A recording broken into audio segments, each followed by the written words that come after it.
नमस्कार, मैं student professor doctor अंतिमा आप सबका बहुत बहुत स्वागत करती हूँ आपके अपने चैनल डॉक्टर अंतिमा ऑफिशियल पे।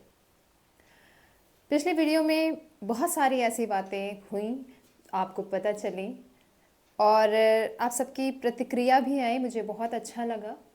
देखो, मेरा मोटिव यही था कि मेरी कहानी से, चूँकि बहुत आम सामान्य लोगों की कहानी है ये, बहुत से बच्चों ने मुझसे से बोला कि जैसे लग रहा था कि मैम ये मेरी ही बात आप बता रही हैं, ऐसा तो मेरे साथ भी हुआ था। क्योंकि ये जो मेरी भी जो लाइफ रही है ना, एकदम कॉमन सी लाइफ रही है, ठीक है। उसमें बहुत सारी ऐसी बातें जो मैंने फेस करी हैं वो सबके जीवन में होती हैं। आप सबका प्यार रहा और आप सभी ने इतना ज़्यादा उस वीडियो को प्यार दिया है, मुझे अच्छा लगा। मेरा मोटिव जो है आप सबको कुछ भी मुझे ऐसा आप मेरी लाइफ से अगर सुन के मोटिवेट होते हैं तो मैंने कल भी कहा था कि ये वीडियो बनाना मेरे लिए वर्थ रहेगा। अब उसमें से कई सवाल ये भी थे, जैसा कि मैंने कहा कि एक लड़की जो एंट्रेंस तक पास नहीं हो सकती है, ठीक है, मैं लिटरली मैं ये एक्सेप्ट कर रही हूँ, जो एंट्रेंस तक पास नहीं कर सकती है वो लड़की ने इतने सारे जो सरकारी नौकरियों के एग्ज़ाम हैं उनको कैसे क्वालिफाई किया। आज के वीडियो में हम बात करेंगे उन्हीं सब पे, क्योंकि फाइनली मोटिवेशन तो आपको उसी वाले फील्ड से मिली होगी। तो कैसे मैंने जो है इतनी नौकरी जो है वो उसके रिटन एग्ज़ाम मैंने निकाले, क्या चीज़ मुझे मोटिवेशन मिली और क्या रहा, थोड़ा थोड़ा जो अब तक के आपके प्रश्न आए हैं थोड़ा हम उस पर बातचीत करेंगे। तो जी हाँ, मैंने 10 से अधिक सरकारी एग्ज़ाम के जो एग्ज़ाम है वो क्वालिफाई किए हैं। बिल्कुल, कौन कौन से किए हैं, कैसे किए हैं, क्योंकि बहुत से लोग का सवाल है कि अच्छा मैम ऐसे ही हो गया, क्या किया। मेरे पास सबके साक्ष्य भी मौजूद हैं, सभी के साक्ष्य जो आप कहेंगे मैं बिल्कुल दिखाऊंगी और मैं दिखाऊंगी भी। क्या मैं आपको बता दे रही हूँ, साल बता दे रही हूँ, आप जाकर सीधे वहां भी देख लेते हैं, अगर रिजल्ट मौजूद है तो आप बिल्कुल देख सकते हैं वहां पर, ठीक है। बात है ये 2014 की, जब मैंने पहली बार नेट का एग्जाम जो है क्वालिफाई किया था, ठीक है। 2014 से पहले मैं ऐसी लड़की जो सिंपल पढ़ाई करते जा रही हूँ, मेरा कोई एंट्रेंस एग्जाम भी क्वालिफाई नहीं हो रहा है। 2014 के पीजी के लिए मेरा जो एंट्रेंस एग्जाम मैंने इलाहाबाद यूनिवर्सिटी के लिए दिया था, उसके पहले एमए के लिए, उसमें मेरा तीसरे या चौथे, मुझे ढंग से जितना याद है, तीसरे चौथे लिस्ट में मेरा नाम आया था। तो मेरा एडमिशन कैसे कैसे पीजी में हो गया।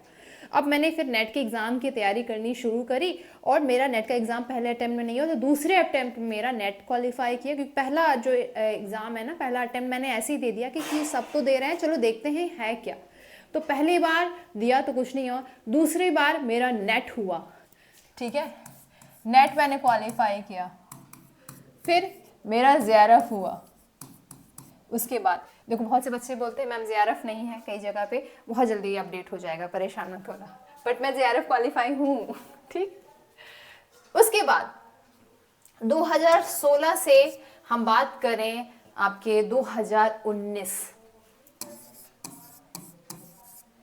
2014 से 2019, ये भी कॉम्पिटेटिव ईयर नहीं है। कॉम्पिटेटिव ईयर मेरा जो रहा है ठीक ठीक वो 2016 से रहा है। 2014 के पहले मैंने नेट जेआरएफ दे दिया था, इसलिए मैं उसको भी काउंट कर रही हूँ। 2014 तक मैंने नेट और जेआरएफ क्वालिफाई कर लिया था, लेकिन उसके साथ मैं बता रही हूँ कि मैं नेट और जेआरएफ नहीं, मैंने टेट, और टेट में भी जो जूनियर अपर होता है वो दोनों, C TET, C TET, TET C TET, जो नेट जेआरएफ, मैंने सभी क्वालिफाई कर लिया है। मेरे पास सभी के सर्टिफिकेट अभी भी हैं। ये मेरा 2014 तक की जो एक अकादमिक उपलब्धियां रही हैं वो होती हैं। उसके बाद आता है शुरुआत प्रतियोगिता जीवन की, जो प्रतियोगिता मुझे देनी है, किस लिए, जॉब के लिए देनी है। जैसे कि पिछले वीडियो में मैंने आप लोगों को बताया था कि भाई 2014 तक तो विजन ही क्लियर नहीं था कि क्या करना है। अभी 2014 में ये होता है कि सभी एग्ज़ाम दे रहे हैं तो चलो दे लेते हैं, नेट हो जाएगा, जेआरएफ हो जाएगा, थोड़ा फाइनेंशियल जो है वो आपको लाभ मिलने लगता है, वहाँ से शुरू होती है कहानी। अब चूंकि मैंने पिछले ही वीडियो में आप लोगों को बताया था कि मेरे पिताजी ने मुझे ले दे करके बीएड तो करवा ही दिया है ना, बीएड जो है वो मैंने कर दिया, नई इच्छा के बावजूद भी मैंने किया कि चलो ठीक है बीएड कर लेते हैं, सब कर रहे हैं, होनी चाहिए एक्स्ट्रा। लेकिन मैं बता दूं, ये इस बीएड ने मेरे लाइफ में बहुत इंपॉर्टेंट रोल प्ले किया है। क्यों? क्योंकि शुरुआत ही यहीं से होती है। सबसे पहले अगर अकादमिक लाइफ की मैं बात करूं तो अकादमिक जो लाइफ है वो मेरी शुरू होती है आपके 2014 तक उसकी कंपटीशन होता है, उसके बाद आती है प्रतियोगिता वाली लाइफ। प्रतियोगिता की जो लाइफ है मैं उसकी बात करूं, 2016 के बाद मेरा पहला जो एग्जाम क्वालिफाई हुआ है, रिटेन एग्जाम क्वालिफाई हुआ है, वो है NVS PGT, Navodaya Vidyalaya PGT की मैंने परीक्षा दी थी। मैंने परीक्षा टीजीटी पीजीटी दोनों की दी थी, ठीक है, लेकिन मेरा जो फाइनल सिलेक्शन हुआ था, मतलब जो मेरा हुआ था वो हुआ था पीजीटी में। ठीक, इसको मैं आप लोग को और क्लियर करते हुए बताऊं, थोड़ा सा इसको थिक कर लेना। ओके, तो जो है वो इसका कलर जो है वो ये आ रहा है, ठीक है। तो ये है 2014 में क्या क्या हुआ। 2014 तक मैंने नेट, फिर जेआरएफ, उसके बाद साथ आपका टेट, टेट की बात मैं कह रही हूँ तो यूपी टेट, ठीक है, दोनों यूपी टेट का और सी टेट।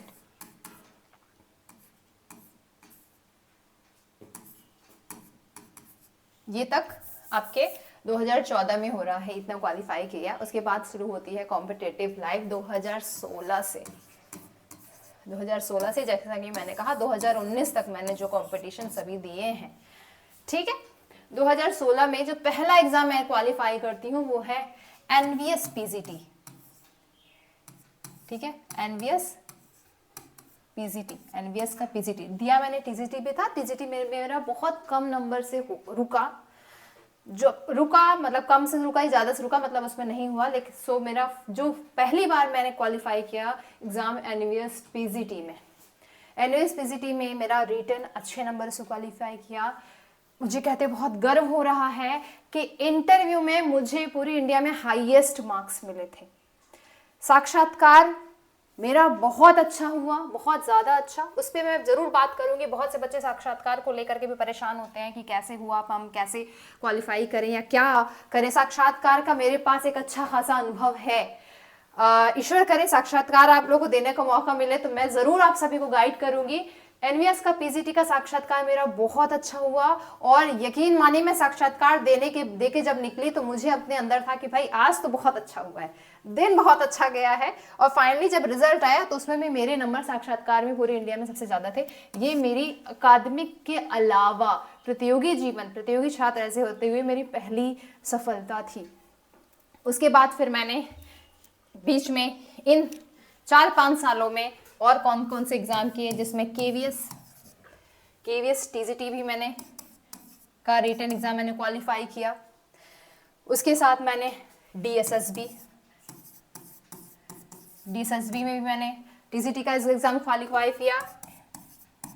पीजीटी के एग्जाम में मात्र 1 नंबर से रह गई, इसलिए उसको भी मेंशन ही करने की जरूरत नहीं है। टीजीटी का एग्जाम मेरा बहुत अच्छा हुआ है। और डीएसएसबी टीजीटी वालों सुन लो, मैंने उसके जो नॉर्मलाइजेशन होता है ना उसका बहुत डीप एनालिसिस किया था और उसके अकॉर्डिंग ही मैंने पेपर दिया था। क्योंकि जब पीजीटी का पेपर पहले हो गया और लगा कि ये चीज़ें जो है वर्क करती हैं नहीं करती है, तो डीएसएसबी टीजीटी के लिए, डीएसएसबी के लिए इनफैक्ट एग्जाम के लिए मैं पूरा सेपरेट वीडियो बनाऊंगी, आप ज़रूर उसको देखिएगा। डीएसएसबी टीजीटी हुआ, ये हुआ, फिर यूपी टीजीटी पीजीटी हुआ, ठीक, ये हो गया। उसके बाद हम बात करते हैं असिस्टेंट प्रोफेसर का, क्योंकि मैं तो जो है टारगेट तो उसी को कर रही थी ना। सबसे पहले मेरा जो एग्जाम क्वालिफाई होता है वो है आपका HPSC, sorry Himachal Pradesh HPPSC का, एचपीएससी का एपी, उसका मेरा रिटन एग्जाम क्वालिफाई किया। बहुत टफ पेपर होता है एचपीएससी का, पिछले में देखें, क्योंकि वहाँ पे एचपीएससी का लोकल भी पूछता है और उस साल का पेपर भी बहुत अच्छा था मेरा। ये भी रिटन क्वालिफाई हुआ, मैंने इंटरव्यू में भी दिया, जिसकी कहानी मैंने आप लोगों को पहले भी बताई है। उसके बाद दूसरा जो एग्ज़ाम क्वालिफाई होता है वो है आपका यूपीपीएचसीएससी, जो हम इसके थ्रू में हूँ, ठीक है। उसके बाद यूपीएससी के एग्जाम के कुछ दिनों बाद ही आपका यूपीजीडीसी का पेपर था।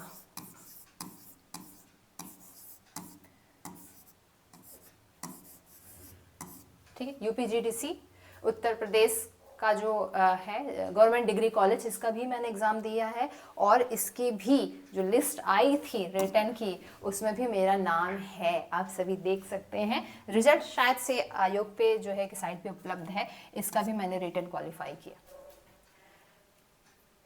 चूँकि यूपीएचएससी से मेरा फाइनल अपॉइंटमेंट हो चुका था और जो जगह मुझे चाहिए थी, जो सभी चीज़ें मुझे मिल गई थी, इसलिए, और बहुत से बच्चे भी कह रहे थे जो मेरे साथ के भी, तो उन्होंने भी कहा था कि फिर अब क्यों देना, नहीं दोगी तो शायद एक सीट जो है वो, मैं ये नहीं कह रही थी कि हो सकता है मेरा इसमें अंतिम रूप से सिलेक्शन हो ही जाए, लेकिन मेरा देने का कोई बहुत ज़्यादा मतलब नहीं था, तो मैंने यूपीजीडीसी का इंटरव्यू नहीं दिया, पर रिटर्न मैंने इसका भी क्वालिफाई किया है।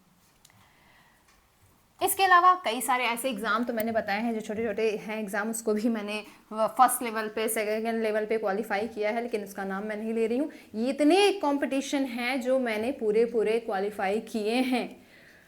बात आती है, आप अगर इन सब पूरे कंपटीशन को देखो तो कुछ चीज़ आपको ये लिंक बनता है आपस में, क्योंकि सवाल तो यही है ना कि इतने सारे कंपटीशन कैसे क्वालिफाई कर लिया। ठीक है, उसके बाद और भी सवाल है कि ये करना था तो छोड़ा ही क्यों, छोड़ना था तो दिया ही क्यों। इस पे भी मैं बात करूंगी एक सेपरेट वीडियो में। आज पे इस बात कर रहे हैं कि इतने सारे एग्जाम कैसे क्वालिफाई किए। तो सबसे पहले तुम खुद सोचो क्या लिंक बन रहा है इन सभी, कोई एक जो कॉमन चीज है। अपनी रीजनिंग थोड़ा सा स्ट्रॉन्ग करो, क्या एक चीज है कॉमन, समझ में आया? जैसा कि मैंने पिछले ही वीडियो में कहा था, ये सभी जो एग्ज़ाम हैं वो देखो तो वो टीचिंग से रिलेटेड हैं। ठीक है, टीचिंग से रिलेटेड मैं सारे कंपटीशन दे रही थी, जबकि जब हम पढ़ रहे थे कई सारे बच्चे जो थे वो वनडे के भी एग्ज़ाम की तैयारी कर रहे थे, और जो है वो पीसीएस आईएएस के एग्ज़ाम तो देना है, जैसे एक लग रहा था कि एक रिचुअल्स है कि दे ही देना चाहिए सभी को, क्योंकि सभी दे रहे हैं। लेकिन फिर भी मैंने बिल्कुल भी नहीं सोचा। मैं आपको बता दूं, मेरे पिताजी ने मेरे लिए पूरी यूनिक के समय गाइड आती थी, प्रॉपर पूरी एक सीरीज आती थी, अगर आपको एडमिनिस्ट्रेशन की तैयारी करनी है, वो भी ला के रखा था और मैंने पढ़ा है, उसको पढ़ा है, केवल नॉलेज के लिए पढ़ा है, लेकिन मैंने कभी उस फील्ड में या उस सेक्टर में जाना नहीं सोचा। अब इसको आप मेरी कमी कह लीजिए, जो कह लीजिए, मुझे पता था कि भाई मुझसे एक सब्जेक्ट जो है वो मैं बहुत बढ़िया पढ़ सकती हूँ, उसमें मेरा परफॉर्मेंस बहुत अच्छा हो सकता है, तो मैं क्यों 10 सब्जेक्ट को लूँ। आज भी मैं कहती हूँ बहुत सी फील्ड में मैं वीक हूँ, बहुत सी फील्ड में मैं कमज़ोर हूँ, तो मुझे उसका ढिंडोरा नहीं पीटना है भाई कि मैं पीएस तैयारी करूँ, आईएएस तैयारी करूँ। मेरी कैपेसिटी जो है, मेरा कैलिबर जो है, मेरा स्ट्रेंथ जो है, वो मैं समझ रही हूँ वो क्या है मेरे अपने सब्जेक्ट में। मैं हिंदी में अगर अच्छा कर सकती हूँ तो मैं क्यों ना टीचिंग को ही अपना फील्ड बनाऊं। जबकि आप पिछले वीडियो में मैं फिर बात करूँ, क्योंकि वही वीडियो सबकी ओरिजिन है। उस वीडियो में मैंने कहा था कि टीचिंग करने का मेरा कोई बहुत शौक नहीं था, बीएड मैंने बहुत जबरन किया, एंड नेट मैंने बस एक फाइनेंशियली उसके लिए कर लिया। लेकिन धीरे धीरे मुझे खुद समझ में आया कि भाई ऐसा है कि आप अपने सामर्थ्य के हिसाब से अगर तैयारी करोगे तो आपको टारगेट जो है वो अन्य चीज़ों से शायद जल्दी मिल जाएगा।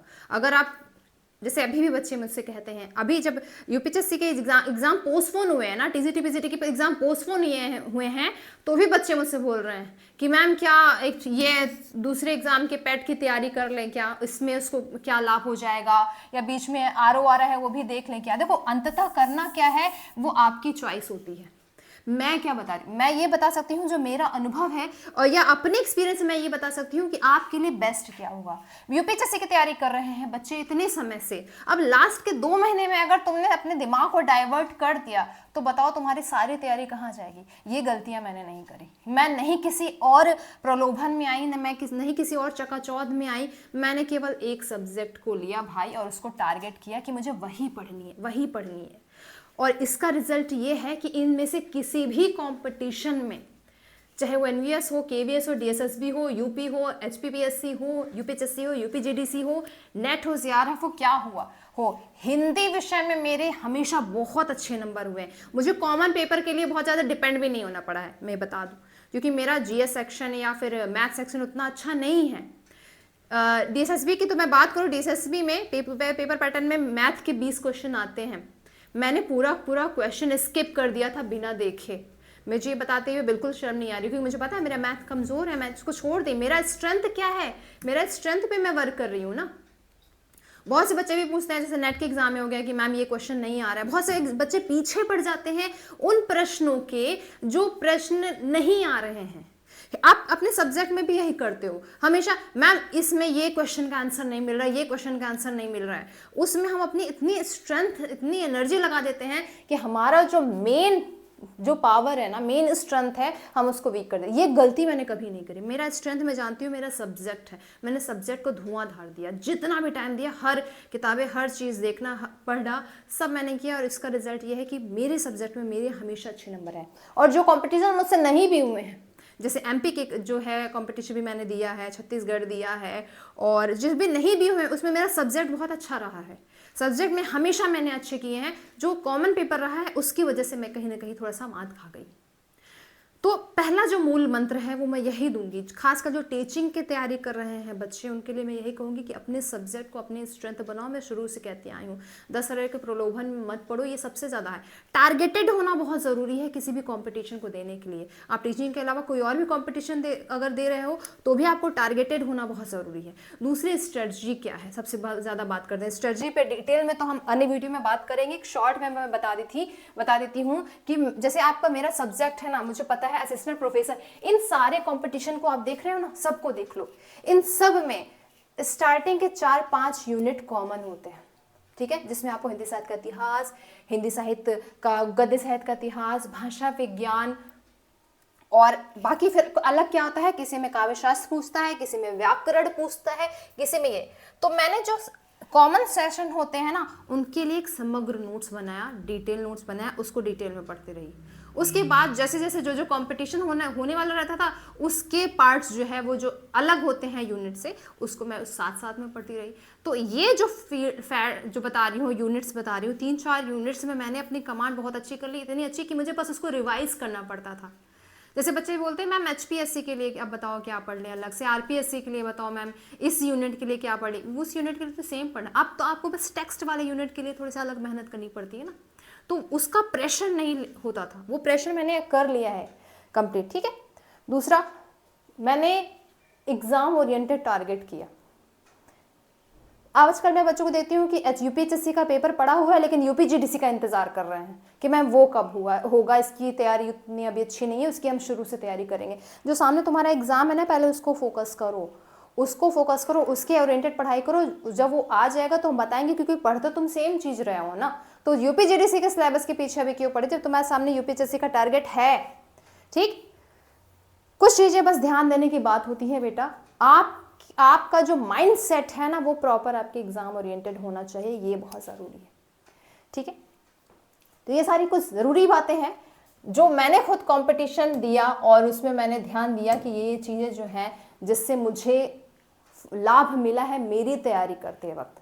और मैं बता दूं, मुझे बहुत कुछ अलग एफर्ट नहीं करना पड़ा है, एक टारगेटेड बेस मैंने पढ़ाई की है, उससे मुझे इन सारी चीज़ों का लाभ मिला है। एक और बात मैं हमेशा कहती हूँ बच्चों से, आप लोगों से भी ज़रूर कहना चाहूँगी कि देखो, हम लगे हुए हैं यूपीएचएससी में, और उसके अलावा हमने और कोई अपना तैयार किया ही नहीं है बैकग्राउंड। मैं भी टारगेटेड थी, मैं असिस्टेंट प्रोफेसर, मेरा शुरू से एक टारगेट रहा। जब से मैंने कंपटीशन देना शुरू किया तो मुझे लगा कि जब मैं टीचिंग की कंपटीशन दे रही हूँ ना, तो बेस्ट कोई जो है अपना टारगेट मांगते हैं। लेकिन मैंने अपना जो है दायरा जो बढ़ाया, जैसे अगर तुम्हें टीचिंग के ही एग्ज़ाम देने हैं, तुमने सोच लिया है कि तुम्हें टीचिंग के एग्ज़ाम देने हैं, तो अपना दायरा थोड़ा बढ़ा लो। आज के समय में ज़रूरी है, तुम एलिजिबल तो रहो, तुम एलिजिबल रहो कि तुम पीजीटी लेवल के भी एग्ज़ाम दे सको, तुम एलिजिबल रहो कि तुम डीएसएसबी के भी एग्ज़ाम दे सको, असिस्टेंट प्रोफेसर के साथ तुम और भी एग्ज़ाम दे सको, क्योंकि मैंने खुद किया है। मेरे पास यूपी टीजीटी पीजीटी देने के लिए एमए के में जैसा कि है कि हिंदी के साथ संस्कृत होना चाहिए, इस पर हमने बात करी थी एचएन अध्ययन पे जब हमने वीडियो बनाया था, तो कि हिंदी के साथ संस्कृत होना चाहिए। मेरा बीए में संस्कृत नहीं था, मैंने अलग से किया, उस समय ज़रूरत नहीं थी, लेकिन मुझे पता था कि हो सकता है भविष्य में मेरी ये एक एलिजिबिलिटी की वजह से मैं पीजीटी का एग्ज़ाम ना दे सकूं। और अगर मैंने 2018-19 का पीजीटी का जो एग्ज़ाम, 18-19 नहीं 16-17 का एक जो पीजीटी का एग्ज़ाम अगर दिया है, तो बस इसलिए क्योंकि मैं उससे 2 साल पहले मैंने अपने आप को तैयार कर लिया था कि भाई मुझे संस्कृत से सिंगल सब्जेक्ट से कर लेना है, क्योंकि मेरे पास नहीं है। तो इस तरह के इन्फॉर्मेशन जो कि एचएन अध्ययन आपको हमेशा देता है, मैं आप डॉक्टर अंतिमा ऑफिशियल पर भी आपको इस तरह के सारे इन्फॉर्मेशन दूंगी। अपने आप को उस चीजों के लिए तैयार करो, ये बहुत जरूरी है। जॉब की अपॉर्चुनिटी मिलनी बहुत जरूरी है, तैयारी तो हम उसके बाद करेंगे। आपके पास अगर ये बेसिक एलिजिबिलिटी ही नहीं है तो आप जॉब दे ही नहीं पाते। तो सबसे पहले कोई भी आप देख लीजिए, आप अभी से देख लो कि तुम्हें कौन कौन से कंपटीशन देना है, किसके तुम एलिजिबल हो, किसके एलिजिबल तुम 1-2 साल में होने वाले हो। जैसे बहुत से बच्चे बीएड भी कर रहे हैं, ठीक है, तो तुम अभी से देख लो कि जब तुम्हें हिंदी सब्जेक्ट्स या फला विषय से तुम्हें टीजीटी पीजीटी या असिस्टेंट प्रोफेसर की एग्जाम देना है, तो तुम उसकी ऑफिशियल साइट से निकालो कि क्या एलिजिबिलिटी है, क्या क्वालिफिकेशन है, ताकि जो अन्य क्वालिफिकेशन है ना वो भी तुम अभी से पूरी कर सको। ठीक है, ये सारी थोड़ी बारीकी बातें होती हैं जो मैंने शुरू से ध्यान दिया। और मैं बता दूं, मुझे बहुत बताने वाला तो बहुत ज़्यादा कोई नहीं था, ये मैंने करते करते देखा है और सीखा है। लेकिन मैं चाहती हूँ, और इस वजह से हो सकता है शायद मुझे 1-2 साल की देरी भी लगे, लेकिन मैं चाहती हूँ आप सब उस चीज़ों के लिए परेशान मत हो। उस सब चीज़ों के लिए आपको इन्फॉर्मेशन देने के लिए कहाँ से करना है, सिंगल सब्जेक्ट से यूजी कहाँ से होता है, सिंगल सब्जेक्ट से पीजी कहाँ से होता है, वो सब करने के लिए मैं हूँ। ठीक है, तो वो सब जो है वो आप करेंगे। तैयारी आपको एचएन अध्ययन करवाएगा, इन्फॉर्मेशन आपको एचएन अध्ययन देगा। सॉरी, अब एचएन अध्ययन तो आपको हमेशा देता ही रहा है। अब आपको डॉक्टर अंतिमा ऑफिशियल, मतलब अब तो आप पहले तो आपके पास एक था कि आप वहां मैसेज करते थे, लगातार मैसेज आ रहे हैं, हम लोग कोशिश करते थे आप वहां पर आपको इन्फॉर्मेशन दें। अब डॉक्टर अंतिमा ऑफिशियल जो है वो पूरे तरीके से डिवोटेड है आपकी इन सभी समस्याओं को दूर करने के लिए, आपसे बातचीत करने के लिए। ठीक है, तो तैयारी करते रहिए आप सभी, और मेरे जीवन के जो जो अनुभव हैं उसके साथ साथ आपके जीवन की जुड़ी परेशानियों को हम एक साथ लेकर के सॉल्व करते चल रहे हैं। ठीक है, तो आप सभी को ढेर सारी शुभकामनाएं, शुक्रिया।